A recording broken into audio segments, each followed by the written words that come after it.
Hello students, welcome to Compusoft. मैं आपका online tutor Narendra going to teach you C language. Students, आज का जो टॉपिक है जो हम स्टडी करने जा रहे हैं उसका नाम है फंक्शंस। स्टूडेंट्स, फंक्शंस का डेफिनेशन है सेट ऑफ इंस्ट्रक्शंस कोड। जो कोड हम बार बार यूज़ करना चाहते हैं अपने प्रोग्राम के अंदर, उसको एक ब्लॉक में हम स्टोर कर सकते हैं जिसको हम कहते हैं functions. Functions basically two parts में डिवाइड होता है। पहला है प्री डिफाइन और दूसरा है यूजर डिफाइन।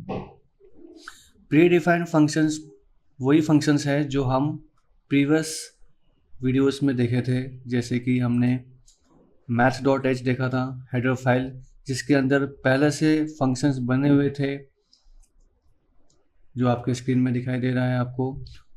इससे पहले हमने स्ट्रिंग के कुछ फंक्शंस पढ़े थे। string.h हेडर फाइल में से 7 टोटल फंक्शंस थे। तो ये सारे फंक्शंस प्री डिफाइंड हैं। साथ ही साथ हम जो printf scanf यूज़ करते हैं, जो हमें stdio.h से हमें मिलते हैं, ये सारे प्री डिफाइंड फंक्शंस हैं। तो प्री डिफाइंड फंक्शंस हम ऑलरेडी स्टडी करते आ रहे हैं, बट अब हमें समझना है यूजर डिफाइंड फंक्शन क्या होता है। यूजर डिफाइंड फंक्शन बेसिकली ऐसे फंक्शन है जो हम खुद डिजाइन करते हैं अपने नीड के लिए। तो जैसी नीड होती है उस अकॉर्डिंग हमें फंक्शंस को डिजाइन करना है और उसको रीयूज करना है as many time as we want. तो यूजर डिफाइंड फंक्शन कैसे हम बना सकते हैं? यूजर डिफाइंड फंक्शन बनाने के लिए हमें ये 4 मेथड्स को फॉलो करना है। मेथड नंबर 1 ये है नो रिटर्न नो पैरामीटर्स। अब no return and no parameters का मतलब क्या होता है? फंक्शन में अगर हम कुछ डेटा भेज रहे हैं उसको हम कहते हैं पैरामीटर, और फंक्शन में से कुछ डेटा बाहर आ रहा है उसको हम कहते हैं रिटर्न। तो फिलहाल फर्स्ट मेथड में ना रिटर्न है ना पैरामीटर है, तो सिंपल सा जो फंक्शन हमें बनाना है, तो उसको बनाने के लिए सबसे पहले हम कोड एडिटर में जाकर हेडर फाइल को पहले इंक्लूड करेंगे, मेन फंक्शन लिखेंगे। अब यहाँ पर मेन भी अपने आप में एक फंक्शन है, हालांकि ये प्री डिफाइन ही इसका इनबिल्ट कोड अवेलेबल है। मेन के ऊपर हम एक अपना फंक्शन बनाएंगे, user defined function using first method, और उसको बनाने के लिए हमें यहाँ पे लिखना है void। अब void का मतलब एक्चुअली होता है एम्प्टी, खाली। तो फंक्शन अगर हमें बिना रिटर्न के बनाना है तो हम सबसे पहले लिखेंगे void, उसके बाद फंक्शन का नाम। सिंपल सा हम फंक्शन बना रहे हैं एडिशन नाम से, और उसके अंदर पैरामीटर भी नहीं रखना है, इसलिए हम ऐसे जो ब्रैकेट बनाएंगे उसको अंदर एम्प्टी रखेंगे। इस तरह से ब्लॉक बनाना है और ये हमें मेन के ऊपर ही बनाना है। अब इसके अंदर आपके जो भी रिस्पेक्टेड कोड्स जो भी आपको लिखना चाहें आप लिख सकते हैं। यहाँ पे हम सिंपल सा 3 नंबर्स का एडिशन करेंगे। तो 3 वेरिएबल्स ले लेते हैं यहाँ पे a b and c। User से हम 3 नंबर्स printf scanf कर लेते हैं।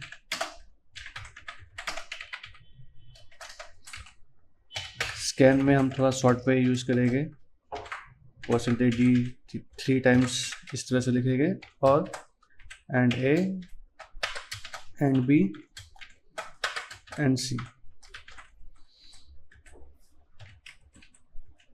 आंसर के लिए हमें d की ज़रूरत होगी, तो d is equals to a plus b plus c। ये सिंपल सा एडिशन किया है, और इसका जो आंसर आएगा उसको हम यहाँ पे प्रिंट कर देंगे। एडिशन का जो आंसर है वो है डी। Very simple. अब इतना लिखकर अगर हम इसको सेव कर देते हैं,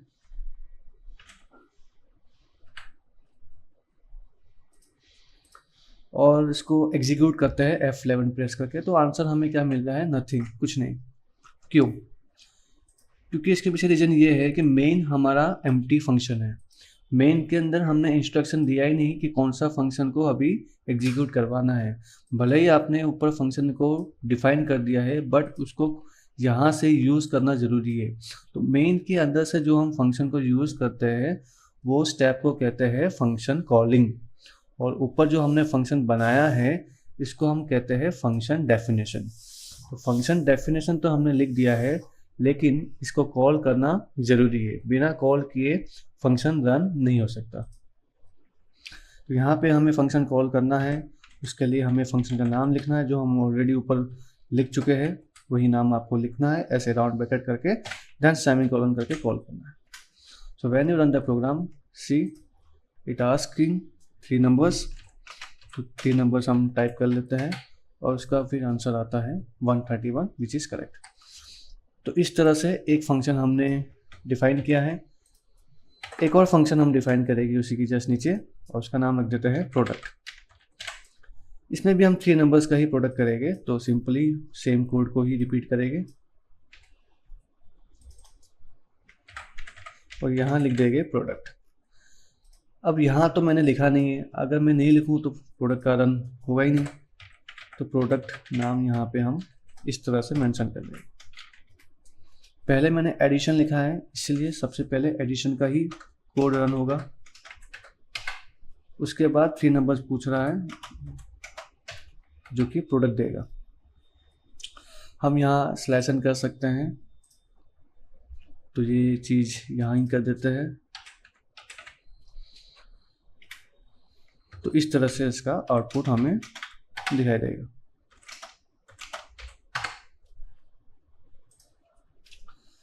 अगर मैंने प्रोडक्ट पहले लिखा, एडिशन बाद में लिखा, तो पहले प्रोडक्ट का एग्जीक्यूशन प्रोसेस ख़त्म होगा, उसके बाद ही एडिशन का शुरू होगा।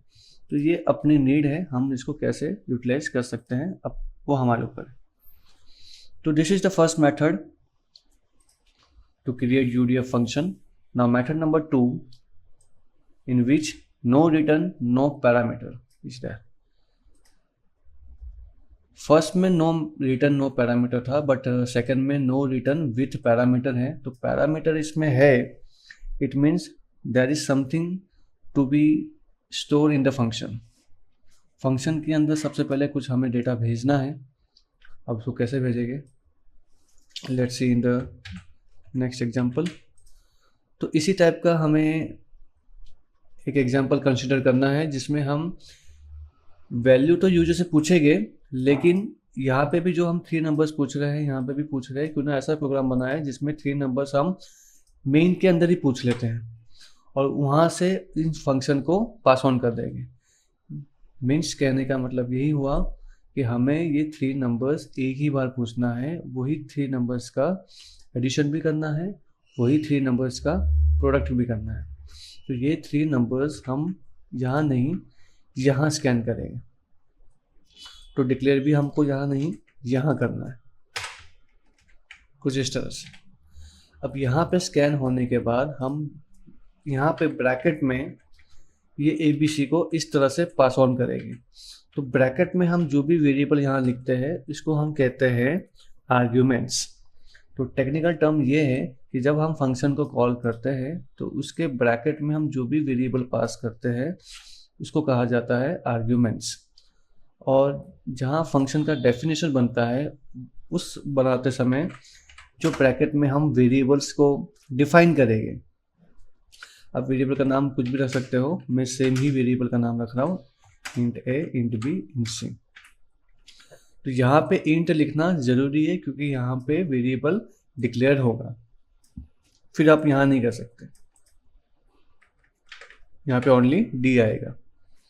फिर ये 2 लाइन की ज़रूरत नहीं है, हम इसको हटा सकते हैं और यही प्रोसेस को रिपीट करेंगे इन द नेक्स्ट फंक्शन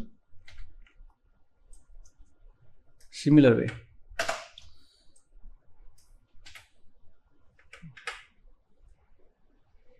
अब इसको सेव करके रन करके देखते हैं।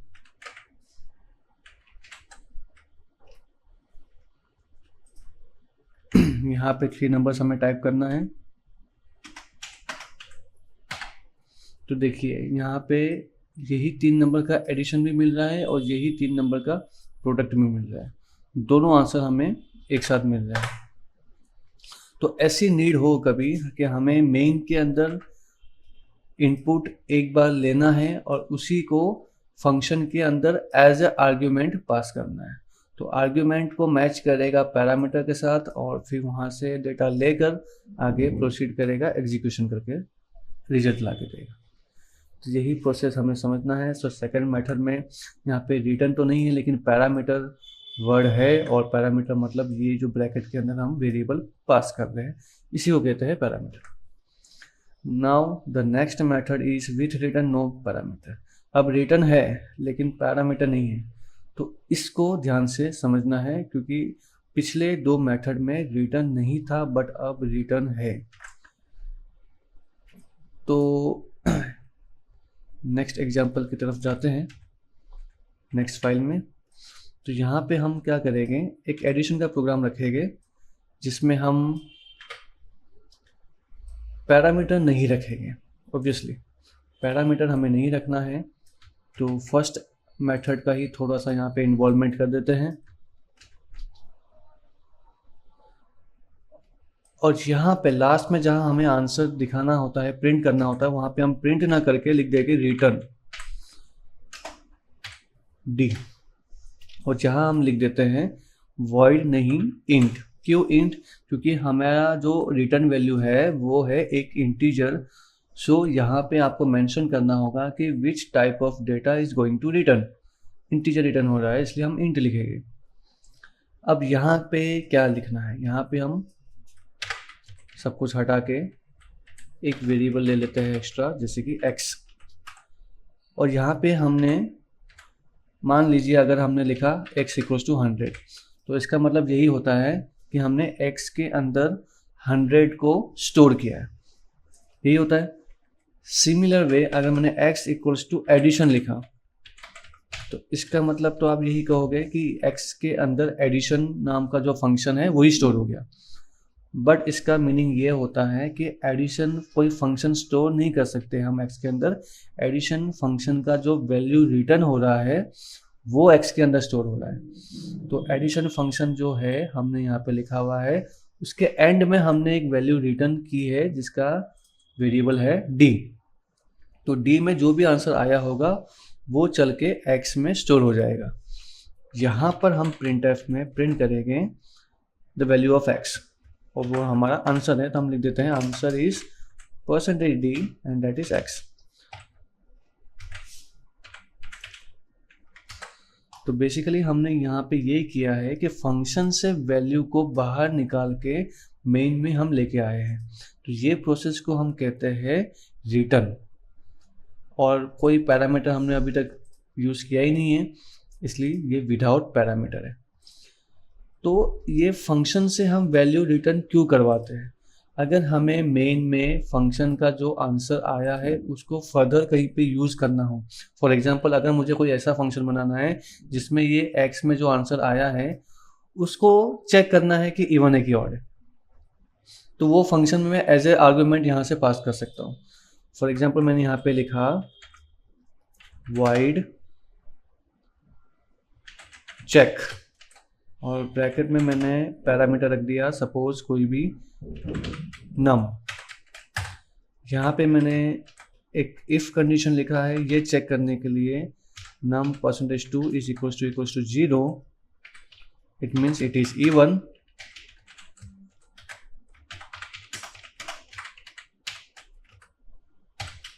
else you can say it is odd।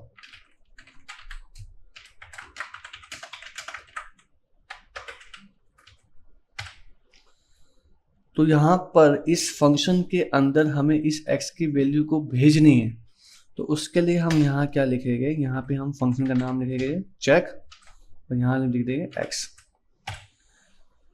तो यहाँ पे ध्यान देने वाली बात ये है कि चेक जो फंक्शन मैंने बनाया है ये मैंने विथ पैरामीटर विदाउट रिटर्न वाला मेथड से बनाया है। तो x की वैल्यू जो भी हमें मिलेगी वो इस चेक नाम के फंक्शन के अंदर एज ए आर्ग्यूमेंट पास होगा और वो कैच करेगा ये नम नाम का वेरिएबल, और तो वो चेक करके बताएगा कि नंबर हमारा इवन आया है या ऑड आया है। अब चाहो तो यहाँ पे स्लैशन भी यूज कर सकते हो इफ यू वांट। अब इसको हम सेव करके एग्जीक्यूट करके देखते हैं। 3 नंबर्स हमें यहाँ पे टाइप करने हैं and here you can see the answer is 18 and the number is even. तो इस तरह से हमने एक फंक्शन का जो भी आंसर है वो वैल्यू को हमने दूसरे फंक्शन में पास ऑन किया और उसके अंदर कोई फर्दर कैलकुलेशन किया। तो दिस मेथड जिसमें हमने रिटर्न किया है, पैरामीटर नहीं किया है, ऐसे फंक्शन का यूज हमने किया है। लास्ट जो मेथड है वो है विथ रिटर्न विथ पैरामीटर। अगर आपको ये 3 मेथड्स समझ में आ जाते हैं तो ऑब्वियसली ऑटोमेटिकली 4th मेथड भी आपको समझ में आ ही जाएगा, क्योंकि इसमें रिटर्न भी है और पैरामीटर्स भी है। अब दोनों का इन्वॉल्वमेंट है, तो इसको भी हम एक बार एक एग्जांपल के थ्रू समझ लेते हैं। सिंपल हमने एक फंक्शन बना दिया एडिशन का ही, इसमें पैरामीटर है, सो ऑब्वियसली मुझे यहाँ पे वेरिएबल्स को डिफाइन करना होगा। अब वेरिएबल यहाँ पे डिफाइन किया है तो यहाँ नहीं आएगा, ये लाइन भी नहीं आएगी और वो लाइन यहाँ आ जाएगी।